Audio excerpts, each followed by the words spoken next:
Saya terus terang agak jengkel juga istilah apa dipecat secara permanen ini. Kenapa sampai detik ini Prof Nidom belum mau vaksin? Itu yang sulit jawabannya.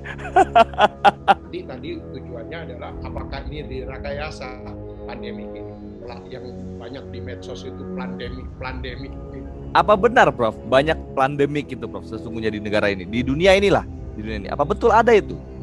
Hanya bilang begini, virus bisa dibuat. Oh, ya, seandainya memang Ya, ada yang memang perlu diperhatikan khusus oleh pemerintah kepada para saintis itu, apa Prof yang prioritas di Indonesia ini? jangan diganggu peneliti. Jangan diganggu, cuma sekedar jangan Iya, diganggu. iya. Jadi perhatiannya udah lu jangan ganggu gua.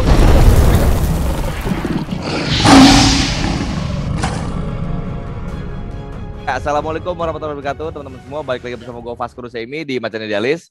Hari ini gue kebetulan beruntung bisa diskusi bareng sama Prof Nidom, tapi by Zoom karena beliau belum vaksin. Belum vaksin, jadi nggak bisa terbang ke Jakarta. Prof Nidom, sehat Prof. Ya, sehat-sehat. Alhamdulillah, Mas. Kalau melihat mukanya Prof Nidom ini selalu muka mencerahkan dan mencerdaskan. Memang dari tampangnya aja udah cerdas sih Prof ya. Ya, sebagai dosen kan tidak boleh tampak susah itu kan. Nggak boleh tampak susah Prof ya. Iya, sebagai peneliti juga begitu, harus tetap optimis kan begitu. Iya, iya, iya. Prof, banyak juga pendapat katanya COVID itu saat ini sudah endemi. Menurut Prof gimana Prof? Ya, buat saya sebetulnya endemi, pandemi atau situasi-situasi lain itu yang punya otoritas dunia itu sebetulnya diakui bersama adalah WHO. Nah, suatu negara bisa mengusulkan kepada WHO dengan kriteria-kriteria tertentu sehingga nanti WHO yang memutuskan bahwa apakah betul Indonesia itu sudah masuk di pandemi apa endemis itu.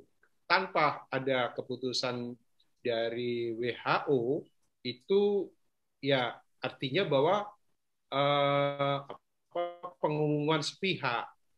Artinya bisa saja ada negara lain yang mengakui keadaan Indonesia tidak seperti yang diumumkan di Indonesia kalau tidak melalui WHO, begitu Mas. Jadi itu merupakan kesepakatan dunia, setuju tidak setuju ya seperti itu. Karena yang mengumumkan pertama kali situasi pandemi ya WHO. Menurut Prof, kondisi bangsa kita saat ini, secara pribadi Prof, pendapat pribadi, apakah saat ini kita sudah endemi sebenarnya? Karena saya melihat gini ya Prof ya, COVID-19 ini kan yang sudah masuk ke tiga tahap nih sekarang Prof ya. Tahap pertama, tahap kedua Delta, lalu tahap ketiga Omicron. Saya ngelihatnya kok kondisi Omicron sekarang ini penyebarannya memang sangat lebih masif, tapi dampaknya tidak seberbahaya dulu gitu Prof. Seperti kayak Delta dan yang pertama ya Prof. Balik lagi ke teori konspirasi mungkin, tapi kalau misalnya apakah ini memang sudah saatnya diselesaikan dengan Omicron ini melalui herd immunity-nya, atau memang Omicron ini memang sudah jalur biologis saja yang memang terbentuk sendiri, akhirnya kita nggak perlu vaksin lagi misalnya gitu Prof. Sebetulnya mengamati dinamika suatu wabah atau suatu penyakit itu sebetulnya kan ada tiga bagian atau tiga apa itu sudut di dalam interaksinya. Pertama virus itu sendiri. Jadi virus itu sendiri COVID ini virus termasuk virus baru, walaupun yang saudaranya SARS dan MERS sudah muncul lebih dahulu. Tapi virus COVID sendiri, SARS-CoV-2 ini adalah virus relatif baru. Kemudian dia juga sudah berdampak beresiko kepada manusia, kan gitu. Nah, kemudian dilihat lingkungan, ternyata bahwa dia tidak selektif terhadap lingkungan, bahwa semua lingkungan bisa terjadi dengan keadaan infeksi COVID dengan host ini. Artinya apa? Keterancaman oleh karena virus COVID ini adalah melintas negara, jadi seluruh dunia, tanpa melihat apakah itu di daerah tropis, di daerah subtropis, atau di daerah yang mana, itu tidak terbatas di situ lagi. Juga host yang terancam, itu juga sudah antar bangsa, gender, dan sebagainya sudah tidak melihat di situ. Jadi virus ini juga dari karakternya, karena dia strukturnya baru, maka belum ada referensi sebelumnya bahwa bagaimana sebetulnya virus ini. Apakah betul mengikuti karakter dari virus influenza, bahwa setelah terjadinya herd immunity nanti akan menjadi endemis. Kita belum, oleh karena itu tidak bisa mengatakan bahwa Indonesia sudah bebas, oke silakan datang turis. Mereka mempunyai penilaian sendiri. Karena kriteria-kriteria yang dinilai oleh mereka belum tentu sama dengan kriteria yang kita nilai. Oleh karena itu ada wasit internasionalnya. Itu semua negara harusnya menginformasikan kepada WHO sebagai suatu badan yang bertanggung jawab terhadap kesehatan dunia. Nah, dari situ dinyatakan misalkan, oke, kalau levelnya misalkan Indonesia sekarang sudah level 4 dari 10 tingkat misalkan. Sementara misalkan tetangga kita masih level 6. Nah, dari tetangga kita itu memungkinkan nggak masih mengancam Indonesia? Dan harus apa yang harus dilakukan? Jadi herd immunity dan sebagainya itu adalah salah satu cara untuk mengatasi wabah ini. Jadi bukan satu-satunya cara. Sementara kalau kita lihat dalam perjalanan 2 tahun ini, sebetulnya virus ini, mau alfa, mau Wuhan, mau delta, mau omikron, sebetulnya tingkat keganasannya, artinya persentase yang menjadi korban itu kan kecil. Dari persentase yang jadi korban ya, itu istilahnya tidak sekitar range antara 5 sampai 10%. Tapi jumlahnya kan banyak. Dengan penyebaran yang begitu tinggi, maka dia akan menjadikan risiko itu menjadi besar dalam jumlah populasi manusia. Nah, oleh karena itu harus ada kerjasama dari semua pihak. Pemerintah, masyarakat, dan sebagainya harus ada. Kesamaan pikir itu harus ada. Tidak boleh, karena saya misalkan terganggu bisnis saya, kemudian saya bilang bahwa sebaiknya Indonesia endemis. Tapi mungkin bisnis saya juga, mungkin teman saya ada bisnis, misalkan bisnis rumah sakit dan sebagainya. Kalau bisa jangan digunakan kata-kata endemis, nanti bisnisnya menurun, misalkan gitu. Jadi ada bisnis besar di sini, Prof ya? Ya, saya nggak tahu bahwa rumah sakit itu bisa dilihat dari musibah dan berkah kan. Memang kalau ilmuwan ini pandangannya menarik. Jadi gini, Prof, bagaimana tanggapan Prof mengenai vaksin yang beredar saat ini dan yang memang pemerintah mempunyai kebijakan akhirnya membooster rakyatnya akhirnya. Seperti apa, Prof? Begini, Mas. Jadi dari awal saya memberikan pandangan. Memang langkah terbaik untuk mendekati infeksi virus itu adalah vaksin. Vaksinasi itu adalah suatu langkah mencegah atau pengobatan atau menghadapi, artinya bahwa biaya tidak terlalu tinggi. Tetapi perlu diketahui dan difahami semuanya bahwa tidak semua virus bisa dihadapi dengan vaksin. Oleh karena itu kajian-kajian virologi, kajian-kajian struktur vaksin dan sebagainya harus selalu diikuti. Itu filosofi orang bisnis, Mas. Kalau bisnis itu sekecil-kecilnya biaya, sebesar-besarnya keuntungan kan gitu. Ya. Sementara menghadapi COVID ini harus terus-menerus dikaji gitu. Karena apa? Pola mutasi, pola perubahan dari virus ini terus-menerus terjadi. Sekarang ada Omikron, WHO sudah mulai fokus pada Delta Cron. Nanti ada apa lagi? Vaksin 1, vaksin 2, booster. Kemudian booster keberapa lagi nanti maunya? Ini kan masih perjalanan yang belum bisa didefinitifkan. Jadi intinya kalau kita terus booster terus, jadi nggak akan ada habisnya gitu, Prof. Nah sekarang tapi ada satu putra bangsa namanya Pak Terawan ya, Prof mungkin kenal dekat juga pasti sama beliau ya. Bagaimana tanggapan Prof tentang vaksin Nusantara yang ada sekarang, Prof? Dari awal saya mendukung gagasan teknologi itu. Jadi pada waktu disampaikan di awal terbuka, saya bilang ini bagus, saya mendukung. Karena apa? Bisa saling melengkapi dengan vaksin konvensional. Gitu. Jadi vaksin Nusantara itu adalah jadi sebetulnya saya terus terang bahwa saya salut sama Prof Terawan. Dia bisa membuat permasalahan itu besar menjadi sederhana dengan ditempuh dengan langkah-langkah yang sederhana. Jadi kalau vaksin konvensional itu dimasukkan itu bahan penginduksi antibodi ke dalam tubuh. Sehingga itu diserahkan mekanismenya, induksi itu oleh mekanisme tubuh. Nah, di luar itu hanya produksi sebuah induktor itu, yang namanya vaksin itu. Nah, ini kadang-kadang bisa gagal di dalam tubuh ini, Mas. Ya. Nah, kegagalan ini oleh Pak Terawan didekati dengan pabrik yang di dalam tubuh itu dikeluarkan saja, kemudian diinduksi dari luar. Sehingga tatkala dia diinduksi dari luar, itu terukur. Sudah matang, setengah matang, sudah kelewatan matang. Nah, sehingga pada posisi misalkan pas, ya baru dimasukkan ke dalam tubuh. Sehingga dia masuk ke dalam tubuh itu sudah siap. Nah, jadi saya melihat bahwa teknologi konvensional dengan teknologi vaksin Nusantara itu saling melengkapi, gitu. Ya. Jadi tidak kontradiktif. Gitu. Dan ini penggunaannya juga bisa bagus. Artinya begini, bahwa vaksin Nusantara itu tidak membutuhkan persyaratan-persyaratan kondisi-kondisi yang jelimet kayak seperti vaksin konvensional. Vaksin konvensional transportasinya harus bagaimana, kondisi ini cold chain-nya, mata rantai dan sebagainya. Sehingga barangkali untuk daerah-daerah yang memerlukan transportasi jangka panjang, istilahnya jauh dan sebagainya, misalkan di puncak Jaya Wijaya yang barangkali mungkin investasi kulkas dan sebagainya memerlukan biaya yang cukup.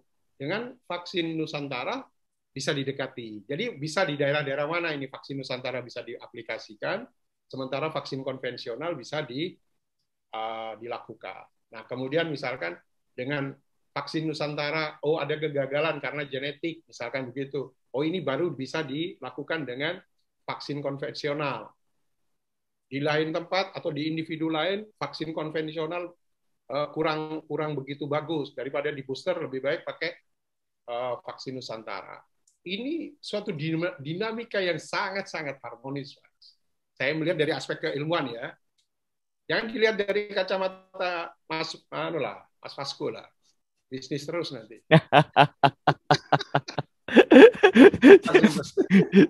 Tapi intinya kalau dari sisi keilmuan ya, Prof, yang namanya vaksin Nusantara ini, vaksin ini diproduksi di luar tubuh kan, Prof ya. Sedangkan vaksin-vaksin yang selama ini ada yang dari luar negeri ini, vaksin itu diproduksi dari dalam tubuh. Jadi antibodi kita tercipta di dalam tubuh. Nah, kemarin saya sempat diskusi, Prof, dengan Bu Siti Fadila. Jadi mengenai sel memorial, apa istilahnya, Prof? Jadi tubuh itu sebenarnya nggak perlu terus kita menciptakan antibodi, tapi kita yang perlu diciptakan di tubuh itu adalah bagaimana menciptakan memory cell yang ada di tubuh. Jadi tubuh itu akan terus menciptakan antibodi lagi yang baru dan menyesuaikan dengan strain-strain virus yang masuk ke tubuh. Itu gimana, Prof, menurut Prof? Ya, jadi kalau infeksi alam, Mas, infeksi alam seseorang terinfeksi virus utuh dari luar, maka masuk ke dalam tubuh, dia akan menggertak sel-sel memori untuk bisa merekam virus ini apa. Nah, kemudian dia terbentuk kepada sistem kekebalan yang cepat dan kekebalan yang bersifat seluler. Jadi kekebalan cepat itu antibodi tadi. Dia akan segera bisa bertarung dengan virus alam tadi. Nah, kemudian mungkin tubuh agak kurang bisa mengatasi karena dia baru, istilahnya naked antibody. Sehingga tubuh itu kalah dengan virus ini. Timbullah sakit, bahkan bisa sampai fatal, kan gitu. Nah, tetapi di dalam tubuh itu kalau misalkan sakit, terus kemudian sembuh, dia ada meninggalkan memory cell, di mana pada waktu virus itu masuk lagi, yang teman yang lain masuk lagi, di tubuh ini sudah lebih siap karena di dalamnya sudah terekam. Ya. Nah, dengan keadaan itu, maka virus datang yang kedua, datang ketiga dan sebagainya sudah bisa diatasi oleh tubuh karena dia sudah mempunyai sel memori. Tetapi kalau virusnya sama tapi jenisnya beda, masuk, misalkan yang pertama yang dikenal adalah Delta, kemudian masuk Omikron, maka ini sudah pasti tidak bisa 100% mengenali ini. Tidak bisa, oh tak seperti yang Delta tadi. Ya akan membentuk memori lagi. Demikian selanjutnya. Nah, itu Jadi, kalau virusnya utuh dan hidup. oke. Jadi sel memori itu tersimpan di cache-nya otak gitu, Prof ya.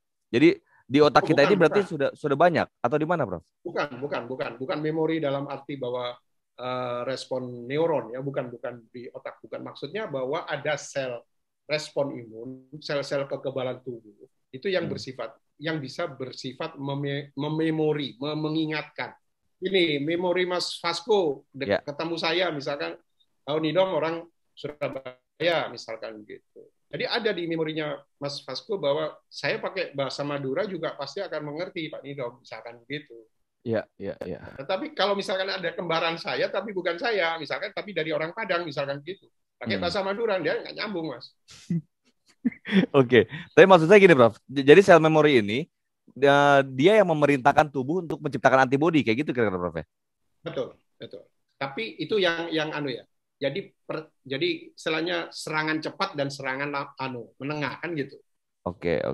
Jadi perintah cepat itu karena adanya peristiwa yang sakit dan sebagainya. Terus kemudian yang perintah untuk membentuk kekebalan yang selanjutnya itu ditentukan oleh memori tadi. Sel memori tadi. Kenapa sampai detik ini Prof Nidom belum mau vaksin?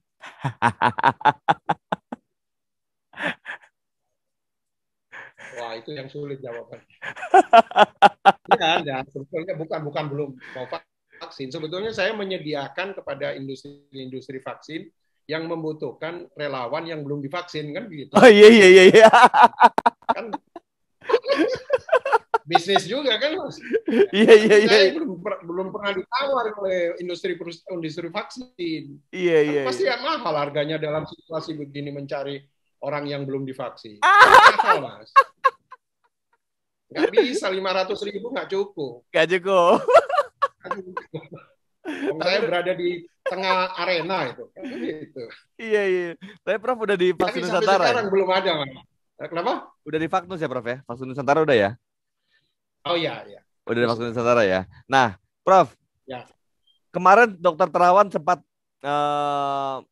dipecat lah bahasanya kalau dari ID ya. Dari majelis etik atau dari mana gitu, Prof? Tanggapan Prof gimana, Prof? Ya, saya jangankan Prof Terawan. Saya mendengar PHK dari karyawan aja menyedihkan kan gitu. Kalau perlu kita, kenapa? Artinya kan kita masa mensyukurkan kan gitu, Mas. Ya. Saya tidak kenal misalkan seorang karyawan kemudian mendengar bahwa tahu-tahu di PHK. Permanen lagi kan gitu. Kalau permanen itu artinya seorang karyawan itu sudah di PHK dari satu perusahaan, kemudian tidak akan bisa mendapatkan peluang di perusahaan-perusahaan lain. Tidak kenal saya, tidak tahu siapa dia, bagaimana prestasi dia. Tetap saya akan menimbulkan perasaan sedih. Ada apa ini?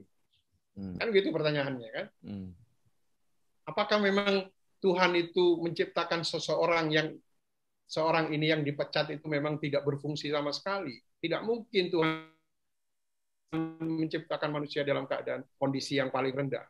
Semua manusia diciptakan dalam kondisi yang terbagus oleh Tuhan. Ada apa ini kok sampai dipecat? Kan gitu. Itu sampai perasaan saya itu. Terlepas saya pernah kenal dan tahu dengan bagaimana pemikiran-pemikiran Prof Terawan atau tidak, sama itu adalah simpatik saya kepada beliau. Dan kepada siapa saja yang menerima sesuatu vonis yang sebetulnya tidak begitu nalar lah buat kita semua. Itu komen saya. Jadi, sangat terkejut. Jadi apa yang dilakukan ID ini menurut Prof benar atau tidak, Prof? Masalah benar tidak benar kan ada ukurannya, Mas. Tapi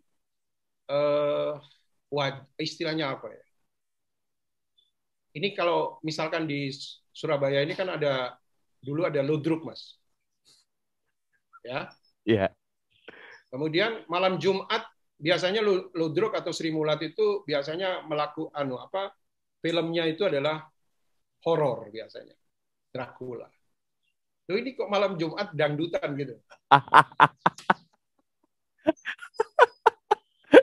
Jadi beda dari biasanya gitu, Prof ya.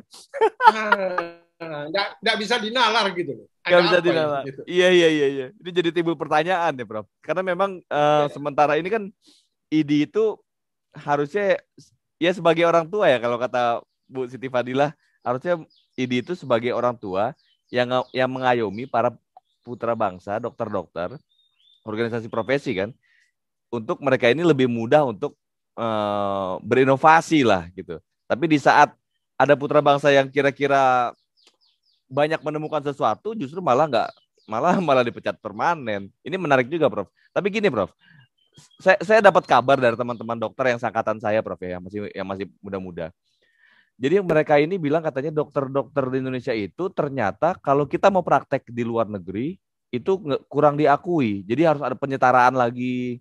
Bahkan dokter internis aja yang di sini kalau keluar negeri itu jadinya dokter umum gitu loh, Prof. Jadi ini kan menarik ya. Berarti ID pun sebagai organisasi profesi kedokteran juga mungkin juga belum bisa membuat penyetaraan secara internasional juga kalau memang kepentingan politiknya secara internasional gitu, Prof. Menurut Prof gimana, Prof? Jadi begini Mas, jadi saya kebetulan juga dosen ya, dosen karena saya mengajar di fakultas, karena saya 20 tahun di fakultas kedokteran, ya. Kemudian setelah itu saya di fakultas kedokteran hewan, dan ya. dua-duanya ada organisasi profesi yang wadah tunggal. Ya. Jadi artinya apa? Kami mendidik calon dokter atau calon dokter hewan itu merasa tidak cukup waktunya dalam waktu 5-6 tahun itu untuk mentransfer knowledge dan teknologi itu kepada mahasiswa sebagai calon-calon dokter dan calon dokter hewan. Oleh karena itu perlu ada suatu wadah di luar setelah mereka lulus, wadah yang bisa melanjutkan dalam keterampilan seorang dokter ini atau dokter hewan ini dalam bentuk wadah yang lebih mengkhusus adalah dalam pembinaan, kan gitu. Jadi wadah organisasi ini tujuan utamanya adalah sebagai rumah kedua, sebagai kampus kedua dari para lulusan kami. Jadi bukan tempat penjara di sana, Mas. Tempat menghukum, bukan. Karena pada dasarnya mahasiswa itu sudah lulus, dia sudah punya profesi di dalam dirinya yang sudah kami bekali secara maksimal. Tetapi kan perkembangan di luar itu kan begitu tinggi. Kan tidak mungkin seseorang itu sendiri-sendiri meningkatkan keterampilannya di luar. Dan kampus juga tidak mungkin mengundang kembali mereka. Oleh karena itu kita berikan kepada wilayah ini, kepada organisasi profesi. Jadi filosofi organisasi profesi itu adalah membina yang belum bisa dibina, yang belum bisa disampaikan oleh kampus dengan begitu kuatnya arus yang datang berikutnya ini. Jadi artinya filosofinya adalah membina. Nah, jadi di situ saya sangat kaget. Saya agak kaget. Ada seorang anggota profesi yang sudah kita kenal semua menjadi milik bangsa Indonesia, kok filosofinya kok dibinasakan gitu loh, bukan dibina. Gitu. Saya terus terang agak jengkel juga istilah dipecat secara permanen itu. Iya. Kalau di kedokteran hewan itu masuk ID nggak, Prof? Jadi gini, rumpun keilmuan dokter hewan dan kedokteran sama. Jadi rumpun keilmuan kesehatan. Kalau dulu kami ditempatkan di rumpun keilmuan pertanian. Jadi tidak masuk. Nah, beberapa tahun terakhir kami dokter hewan itu masuk ke dalam rumpun ilmu kesehatan. Jadi kami juga bertanggung jawab. Jadi artinya mempunyai tanggung jawab terhadap misalkan pandemik dan sebagainya. Kalau saya bicara vaksin Nusantara, vaksin konvensional, kemudian bagaimana mekanisme virus ini menginfeksi kepada host, pada manusia, kami paham banget karena kami rumpunnya sama. Cuma kami menyentuh pasien itu kami tidak punya SIM-nya, tidak punya tiketnya. Oke. Demikian juga teman-teman dokter tidak punya SIM untuk menyentuh penyakit-penyakit hewan. Iya, iya, iya. Tapi mereka paham harusnya terhadap bagaimana suatu penyakit hewan bisa ditransfer, bisa pindah kepada penyakit manusia. Yang Hmm. nanti tadi tujuannya adalah apakah ini direkayasa pandemik ini.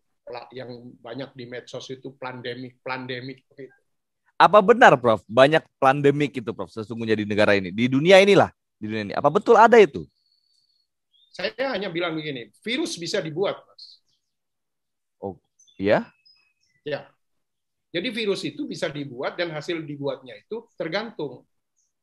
Kalau yang membuatnya itu hati dan perasaan tujuannya dipengaruhi banyak setan, ya maka dia bermanfaat istilahnya membahayakan hasil rekayasanya itu.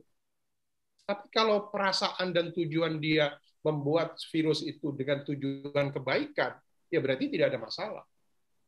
Apa tujuan kebaikan membuat virus? Buat apa virus dibuat, Prof? Vaksin. Oh, untuk vaksinnya. Oke, oke, oke, oke. Untuk vaksin, untuk kita, misalkan begini Mas, ini misalkan ya, saya ambil contoh virus yang paling ganas, virus Ebola. Virus Ebola itu kita tidak boleh melakukan kajian virus itu di dalam lab biasa. Bahkan lab BSL-3 tidak boleh. Nah, kalau kita terbatas oleh fasilitas-fasilitas lab itu, maka kita tidak ada riset. Oleh karena itu, virus Ebola asli, misalkan dari lapangan, wild type, kami pegang, kami isolasi, kemudian kami menghubungi negara yang mempunyai fasilitas yang memungkinkan.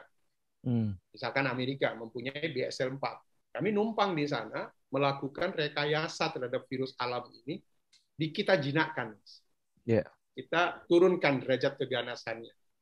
Sehingga dia levelnya tidak BSL-3 lagi, tapi BSL-4 lagi, tapi BSL-3. Kami bawa pulang dan kami bisa melakukan di sana. Jadi dibuat, kami melakukan penelitian itu dengan model virus yang sudah dijinakkan. Pertanyaan saya kepada Mas Vasco, tampilan virus yang paling ganas ke virus yang paling lemah, apa nggak bisa dibalik itu? Iya, iya, iya, iya, iya, iya, iya. Iya. Jadi artinya jangan ditanya apakah virus ini dibuat apa buatan atau enggak. Itu dibuat. Nah, oleh karena itu bagaimana regulasi suatu negara terhadap laboratorium yang ada. Bagaimana cara penyimpanannya, siapa yang bekerja. Kan gitu. Ya, ya, ya, ya. Saat ini saya lihat misalkan Mas Vasco. Saya lihat Mas Vasco bahwa saya tidak yakin bahwa Mas Vasco akan mempunyai etikat negatif. Kemudian saya biarkan Mas Vasco masuk di lab saya. Dan di sana bisa berbuat sesuatu. Jadi kontrol terhadap lab yang ada itu sangat penting. Prof, kalau sampai detik ini, sampai saat ini, apakah keberadaan laboratorium di Indonesia itu sudah cukup mumpuni untuk meriset sesuatu atau untuk menyelidiki sesuatu, kayak semacam apakah ini virus buatan atau tidak? Mampu nggak kita, Prof?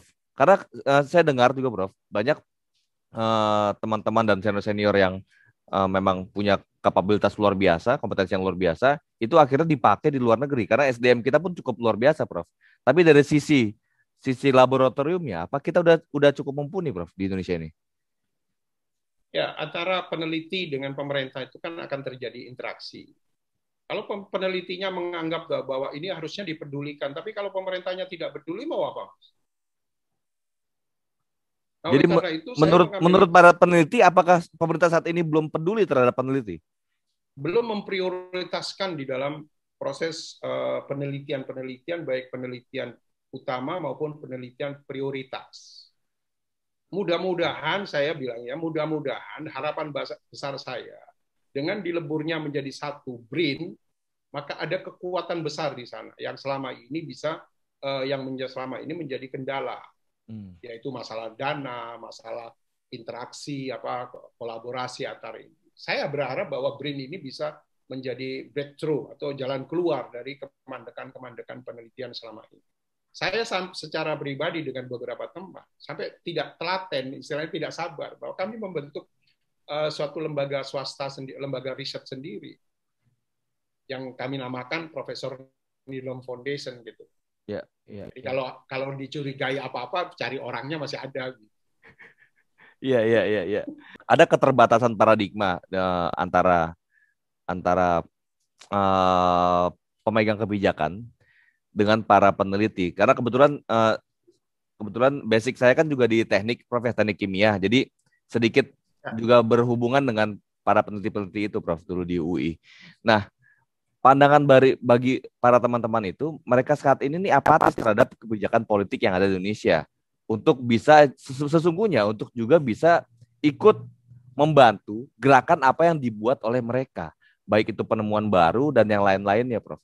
Mereka itu lebih lebih akhirnya udahlah males gue berhubungan sama pemerintah, udahlah gue males berhubungan dengan dunia politik. Apakah menurut Prof perlu ada transfer wawasan antara dunia politik dan dunia saintis ini? Apa gimana, Prof? Ada solusi nggak menurut Prof ya?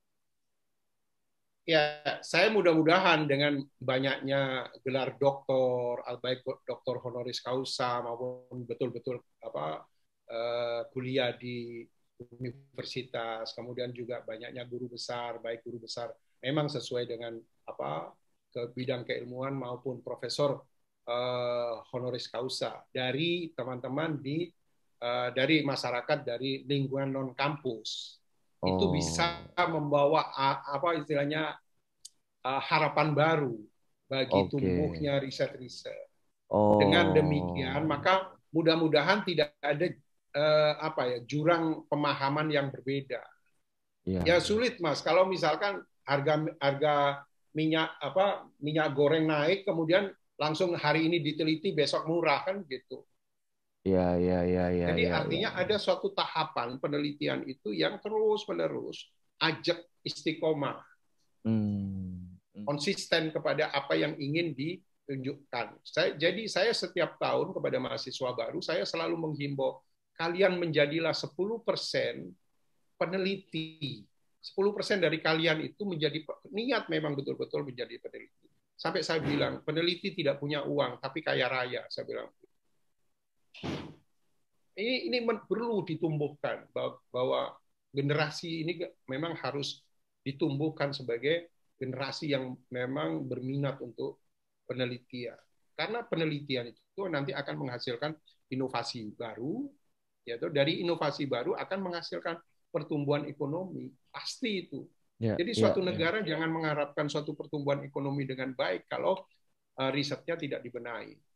Iya, iya. Memang antar dunia politik dan dunia saintis ini mereka sesungguhnya ini saling membutuhkan karena tapi jurang pemikiran tadi itulah yang akhirnya membuat nggak ketemu sebenarnya, Prof. Saya melihat benar-benar jauh dari pertemuan itu sebenarnya.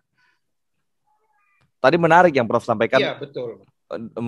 dengan semakin banyak dokter-dokter honoris causa itu mereka bisa bermanfaat menjadi jembatan ya, Prof ya, antar Betul. dunia saintis dengan dunia kekuasaan gitu ya, Prof ya. Tapi kalau HC honoris causa itu hanya cuma sekedar dipakai buat gaya-gayaan ya nggak ada gunanya, Prof akhirnya, Prof.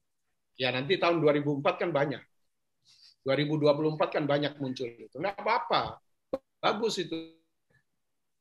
Itu artinya bahwa orang kalau misalkan sekolah sampai tingkat doktor pun kalau apes nggak jadi peneliti ya jadi politik kan masih diterima kan. Iya, iya, iya, iya. Saya salah satu yang gagal untuk menjadi peneliti, Prof. Karena nggak Jadi gampang seperti gitu itu. jadi peneliti itu. Bukan sebetulnya bukan nggak gampang melatih kesabaran itu. Melatih kesabaran. Apalagi berhubungan dengan makhluk hidup ya, Prof. Kita meneliti dengan Betul. dunia mikroorganisme. Aduh, itu benar-benar butuh waktu dan sabar yang Iya. cukup menarik. Kebetulan waktu itu skripsi saya berhubungan sama mikroorganisme, Prof. Nah, terus Ah, gini, Prof. Kalau kalau misalnya, Prof ya, seandainya memang ada yang memang perlu diperhatikan khusus oleh pemerintah kepada para saintis itu, apa, Prof, yang prioritas di Indonesia ini? jangan diganggu peneliti itu. Jangan diganggu, cuma sekedar jangan Ya, diganggu. iya, Jadi perhatiannya udah lu jangan ganggu gua, udah gitu doang gitu. jangan ganggu. Mak. Itu nomor satu, Mas. Jadi bentuk perhatiannya cuma satu, jangan Iya, diganggu. iya. Saya lagi enak-enak penelitian, jangan diajak rapat begitu. Iya, iya, iya, iya, iya, iya, iya. Ya kan? Iya, iya, iya. Saya pernah jadi wakil dekan 3 Iya, iya. karena tidak cocok dengan ini. Jadi enak-enak melakukan riset, kemudian diajak rapat. Ya kita tahu rapat di Indonesia. Topiknya 3 hari yang lalu dibahas hari ini lagi kan gitu. Iya. Jadi bantuan oleh penguasa ini cuma satu ya kepada para saintis ya sebenarnya ya. Yang paling penting jangan ganggu mereka gitu ya. Jangan ganggu kami. Loh, kenapa saya selalu bilang begitu, Mas? Untuk dana, kami punya teman di luar negeri yang dananya dolar.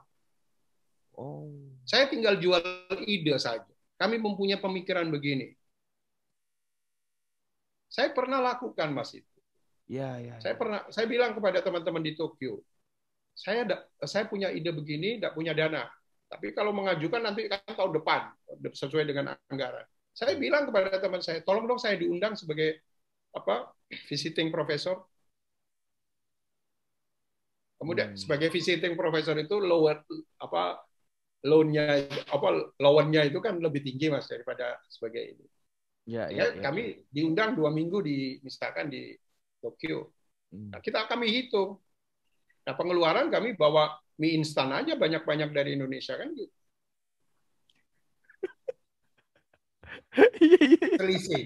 Selisih tadi yang kami sebagai loan visiting professor kami bawa pulang untuk melakukan riset tambahan. Dan dari sana pasti saya dikasih reagen-reagen. Nah, kemudian untuk fasilitas, kami bilang bahwa kami tidak punya fasilitas itu. Ya sudah, kamu kerjakan di lab saya aja. Karena apa, Mas? Riset itu bukan hanya satu bangsa, bukan satu orang yang membutuhkan. Pemikiran saya itu kalau pas, itu juga merupakan manfaat bagi negara lain. Bagi umat manusia ya, Prof ya, sesungguhnya, Prof ya. Umat manusia, kesejahteraan umat manusia. Nah, dari situ sebetulnya. Jadi yang diperlukan utama paling oleh peneliti itu adalah jangan diganggu kami. Jangan dicurigai kami dulu. Buat aturan, kalau memang dicurigai kami panggil. Ini apa. Kami jelaskan nanti. Hanya itu yang dibutuhkan. Itu benar, Prof. Itu cuma satu itu paling penting tuh. Jangan diganggu. Iya. Kalau mau dikasih uang ya alhamdulillah, kalau enggak ya sudah. Jadi poinnya adalah pemerintah bisa memfasilitasi, jangan ganggu kami gitu dah. Iya. Bukan begitu. Kami bisa nyombong soalnya. Berapa sih pemerintah mau membantu kami untuk riset, bisa menerjemahkan yang ada di pikiran kami. Iya. Kan lebih baik itu digunakan untuk kesejahteraan yang masyarakat secara keseluruhan. Itu saja sebetulnya. Ya sama dengan pemusik lah. Iya. Pemusik kan yang dia butuhkan kan bukan gitar yang bagus, tapi suasana yang tenang, suasana yang bagus, yang mendukung kan. Iya. Ini barang seni juga sih memang, Prof ya. Kalau yang Prof dengar, Prof. Iya. Yang misalnya gini ya, kayak kemarin beberapa ilmuwan kita yang akhirnya dipakai dan lebih dihargai di dunia internasional. Gimana tanggapan Prof? Apa memang banyak gitu ya, Prof ya? Kayak gitu, Prof. Teman-teman Prof pasti atau seperti apa, Prof? Kalau kita katakan banyak kan berarti hitungan, Mas. Kan gitu. Jadi artinya bahwa saya yakin mereka menerima di sana bukan karena ingin kaya, bukan. Tapi karena mereka di sana itu mendapatkan suasana yang kondusif. Taktisnya, teknis. Kalau saya sudah bisa, teknisnya begini. Kalau saya bisa melakukan pekerjaan virus ini menjadi sebuah seed vaksin, itu dihargai oleh mereka. Tapi kalau di sini kan ada SMS, Mas. Dipecat permanen. Susah kalau melihat anak senang. Susah melihat teman senang dan senang melihat teman susah kan gitu. Iya. Jadi teknisnya gimana, Prof? Apakah perlu dibuat sebuah lembaga khusus atau misalnya dibuat sebuah lembaga yang bertugas untuk cuekin misalnya, atau mungkin jangan ganggu para peneliti gitu? Teknisnya gimana, Prof? Kira-kira, Prof? Kalau saran Prof? Nah, sekarang saya lihat struktur sudah mengarah ke arah yang benar, ya, bahwa para peneliti ini kan kelompok makhluk yang khusus gitu, yang aneh kan gitu. Betul, kumpulkan jadi satu di BRIN kan gitu. Iya. Itu sudah tepat itu. Tinggal Oh. bagaimana mengelola mereka yang di BRIN itu menjadi suatu manusia-manusia yang sangat produktif tanpa apa itu istilahnya produktif itu kan peneliti itu kadang-kadang jadi misalkan peneliti itu kan tidak menyesuaikan dengan hari kerja, jam kerja, tetapi menyesuaikan apa yang dikerjakan. Betul, iya. Ya teman-teman semua, kira-kira seperti itulah diskusi kita dengan Prof. Nidom. Semoga ini bermanfaat buat kalian semua, buat kita semua khususnya. Coba tuliskan komentar kalian, kalau ada pertanyaan tulis di bawah. Dan kalau memang ini bermanfaat, silakan bagiin ke seluruh sosial media kalian semua. Assalamualaikum warahmatullahi wabarakatuh.